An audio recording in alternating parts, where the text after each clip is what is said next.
और चलिए और सबसे पहले बड़ी खबर, जहां राखी के त्योहार पर सरकार ने बड़ी राहत दी है। सुबह 6 से 12 बजे तक दुकानें खुलेंगी। राखी और मिठाई की दुकानें 12 बजे तक खुलेंगी। पहले 10 बजे तक का ये आदेश जारी किया गया था। शुद्धि पत्र के जरिए 12 बजे तक आदेश जारी किया गया है, यानी कि जो पहले जो वक्त था वो सुबह 10 बजे तक ही था, लेकिन अब इसे बढ़ाकर 12 बजे तक कर दिया गया है। यानी कि आपको अब सुबह 6 से 12 बजे तक दुकानें खुली मिलेंगी। राखी और मिठाई आप खरीद सकते हैं और त्योहार आप शांतिपूर्वक अपने घर में मना सकते हैं। तो एक बड़ी राहत भी कह सकते हैं। बड़ी खबर है रायपुर से, जहां एक तरफ कहा जा रहा था कि 6 तारीख तक लॉकडाउन है और इसके चलते दुकानें बंद रहेंगी। हालांकि बीजेपी ने भी सवाल उठाए थे। उनका कहना था कि एक दिन पहले भी मार्केट खुलना चाहिए ताकि लोग अपनी आस्था पूरी कर सकें, लेकिन सरकार ने बहुत ही एहतियाती कदम उठाया है। उन्होंने बहुत सोच समझकर त्योहार भी बन जाए, ज्यादा भीड़ भी इकट्ठा ना हो, इसके चलते उन्होंने सुबह 6 बजे से लेकर 12 बजे तक का वक्त दिया है, जब आप राखी खरीद सकते हैं और मिठाइयां भी खरीद सकते हैं।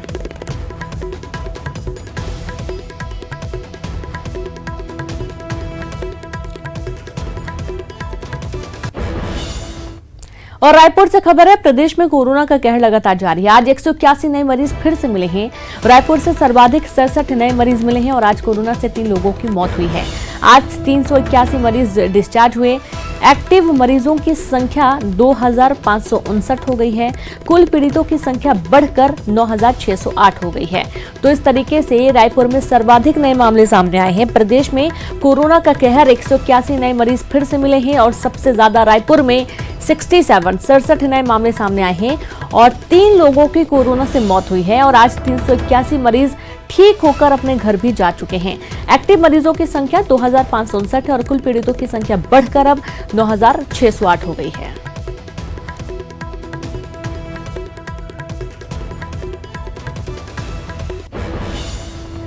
और रायपुर से खबर है, जहां 3 संभागों में भारी बारिश की चेतावनी जारी की गई है। मौसम विभाग ने जारी किया त्वरित पूर्वानुमान। 4 घंटे के भीतर कई इलाकों में भारी बारिश की चेतावनी जारी की गई है। रायपुर, दुर्ग और बिलासपुर संभाग में भारी बारिश की चेतावनी जारी की गई है। जो भी चीजें हैं आप अपने सेटल कर लें, घर पर रख लें, घर से बाहर बिल्कुल ना जाएं, क्योंकि 4 घंटे तक भारी बारिश होने के आसार हैं। और मौसम विभाग ने अलर्ट जारी किया है। 3 संभागों में भारी बारिश की चेतावनी जारी की गई है।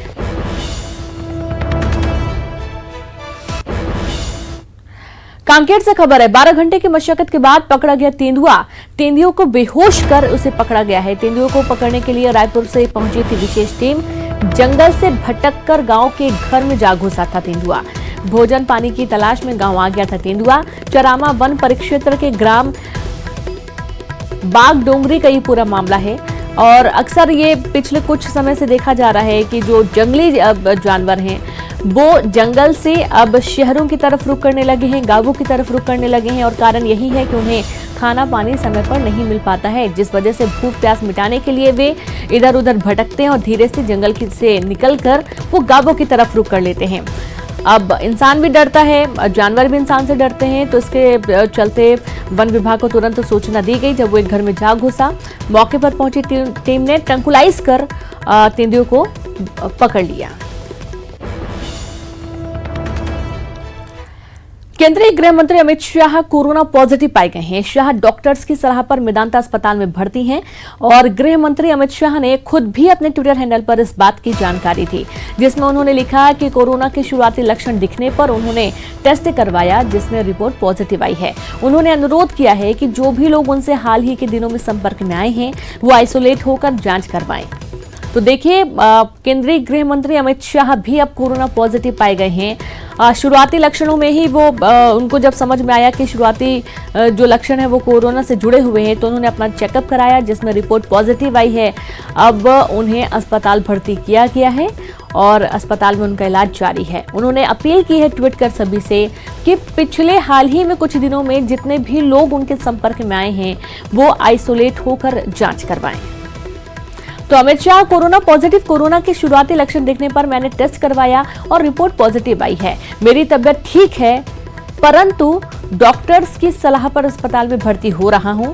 और इसी तरीके से तमाम जो लोग हैं वो अब प्रार्थना भी कर रहे हैं। सीएम शिवराज सिंह चौहान ने भी उनके ठीक होने की कामना की और साथ ही गृह मंत्री नरोत्तम मिश्रा ने भी केंद्रीय गृह मंत्री के ठीक होने की कामना की है। तो माननीय गृह मंत्री श्री अमित शाह जी के भी स्वस्थ होने की कामना कर रहे हैं। वो अस्पताल में भर्ती हैं।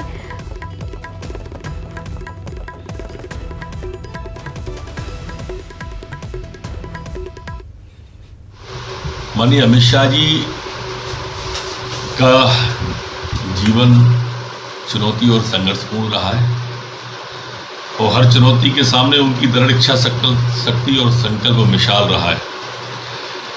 निश्चित ही इस चुनौती पर भी वो विजय पाएंगे।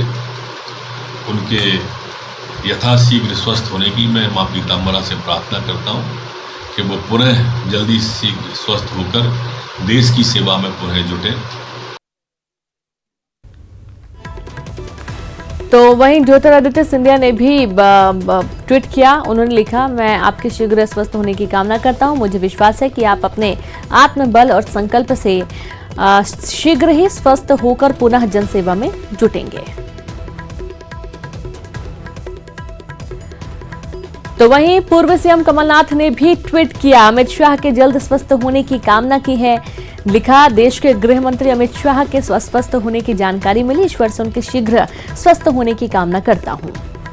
और उनके बाद सीएम भूपेश बघेल ने भी केंद्रीय गृह मंत्री अमित शाह के कोरोना पॉजिटिव होने पर ट्वीट किया। लिखा कि देश के गृह मंत्री श्री अमित शाह जी के शीघ्र स्वास्थ्य लाभ की कामना करता हूं। तो पूर्व सीएम रमन सिंह ने भी गृह मंत्री अमित शाह जी के स्वस्थ होने की कामना की। ईश्वर से प्रार्थना है आप जल्द स्वस्थ हों।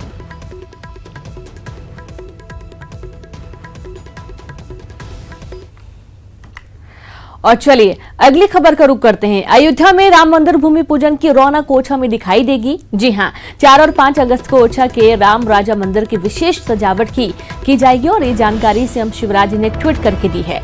उन्होंने अपने ट्वीट में लिखा कि ओरछा में श्री राम राजा विराजित हैं, यही प्रदेश के राजा हैं। 4 और 5 अगस्त को राम राजा मंदिर को विशेष रूप से सजाया जाएगा। पुजारी गण विशेष पूजा अर्चना करेंगे। कोरोना संक्रमण ना फैले इसके लिए सभी ओरछा वासी घर पर ही रहकर राम राजा की आराधना कर दीपोत्सव मनाएं।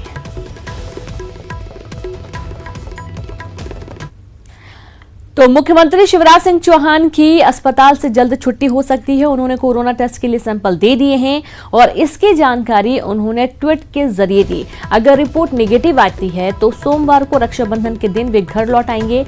सीएम के पहले सैंपल की रिपोर्ट 25 जुलाई को पॉजिटिव आई थी। CM Shivraj Singh Chouhan corona positive आने के बाद चिरायु अस्पताल में भर्ती हो गए थे। वे अस्पताल से ही मंत्रालय का काम कर रहे हैं और इस दौरान कोरोना की समीक्षा से लेकर अन्य विभागों के अधिकारियों और मंत्रियों से वीडियो कॉन्फ्रेंसिंग के जरिए जुड़े हुए हैं। आज सुबह उनका सैंपल RT-PCR लिया गया है। तो वहीं सीएम शिवराज सिंह चौहान ने आज अस्पताल से ही आंगनबाड़ी केंद्रों को लेकर बैठक की। उन्होंने कहा कि आंगनबाड़ी केंद्र के भवन निर्माण का लक्ष्य 100% पूरा किया जाएगा। उन्होंने कहा कि किसी भी घर में अब आंगनबाड़ी केंद्र नहीं चलेगा। आंगनबाड़ी केंद्रों की समीक्षा के लिए टेक्निकल सिस्टम विकसित किया जाएगा। आंगनबाड़ी केंद्रों के खुलने और नहीं खुलने की मॉनिटरिंग होगी और साथ ही उन्होंने कहा कि जन आंदोलन बनाकर कुपोषण का कलंक दूर किया जाएगा।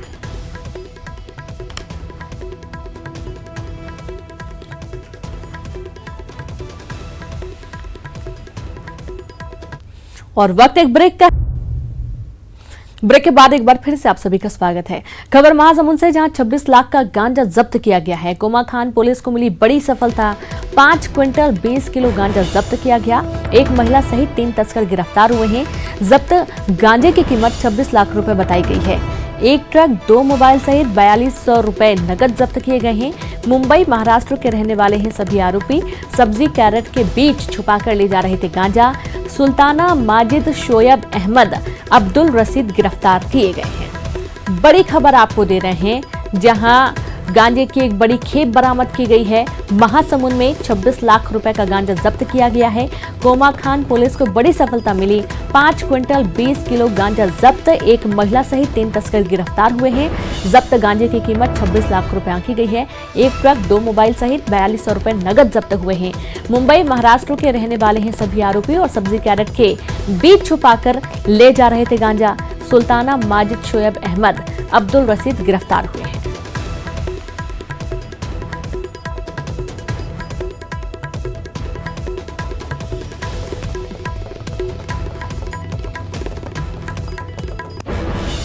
रायपुर से खबर है, जहां विधानसभा व्यवस्था को लेकर बड़ी खबर। सदस्यों को प्रश्न लगाने नहीं जाना होगा विधानसभा। ऑनलाइन प्रश्न लगाने की व्यवस्था की गई है। ईमेल के जरिए सदस्य लगा सकेंगे अपना प्रश्न। कोरोना संकट को देखते हुए तय की गई व्यवस्था।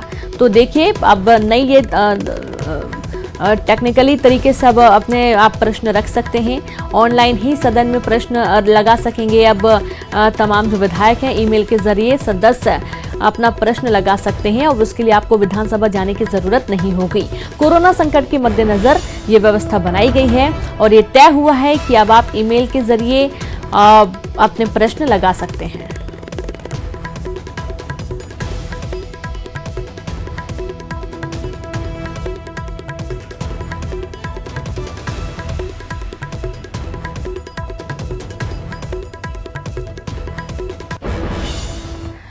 तो सतना में बदमाशों के हौसले बुलंद है। यहां 5 से 6 बदमाशों ने एक युवक पर हमला कर दिया। लाठी डंडों से उसकी पिटाई कर दी है। युवक की हालत काफी गंभीर है और जैसा कि आप सीसीटीवी में देख सकते हैं, जो तस्वीरें कैद हुई हैं। वहीं इंदौर की बात करेंगे। इंदौर में शराब ठेकेदारों के गुर्गों की गुंडागर्दी का मामला सामने आया है। अवैध शराब बेचने की आशंका पर युवक की पिटाई की गई है। तो ये तस्वीर देखिए, जहां पर बदमाशों के हौसले बुलंद है। अवैध शराब के चलते पिटाई हुई और सतना और इंदौर का ये बड़ा मामला है। कानून का कोई खौफ नहीं है और एक व्यक्ति को 5 लोग बेरहमी से पीट रहे हैं। आप देखिए किस तरीके से पिटाई कर रहे हैं और ये पूरा मामला सीसीटीवी कैमरे में कैद हुआ है। और ठीक इसी तरीके से इंदौर से भी मामला सामने आया है, जहां इंदौर में भी शराब ठेकेदारों के गुर्गों की गुंडागर्दी का ये पूरा मामला है। अवैध शराब बेचने की आशंका पर युवक की जमकर पिटाई कर दी है। युवक की अवैध शराब बेचना जैसे उन्हें जानकारी मिली, उसे पकड़ा और उसे लाठी डंडों से, लात घूंसों से बेरहमी तरीके से उसे पीटा गया।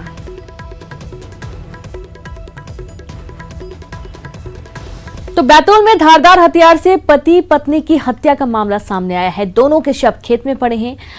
हत्या के बाद गांव में सनसनी मच गई। ये पूरा मामला आठनेर थाना के गोंडी घोगरा गांव का है। तो बैतूल की एक खबर है, जहां पर पति पत्नी को मौत के घाट उतार दिया गया, उनकी हत्या कर दी गई।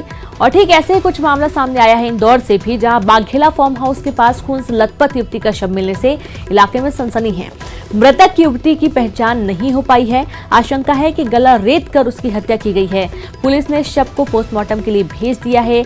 मामले की जांच शुरू कर दी है। तो इंदौर के एक फार्म हाउस में युवती की लथपथ, खून से लथपथ लाश मिली है। गला रेत कर हत्या की आशंका है। अब पूरा मामला जांच का विषय है, लेकिन अभी तक युवती की कोई पहचान नहीं हो पाई है। और इसी के साथ इस बुलेटिन में इतना ही। नमस्कार।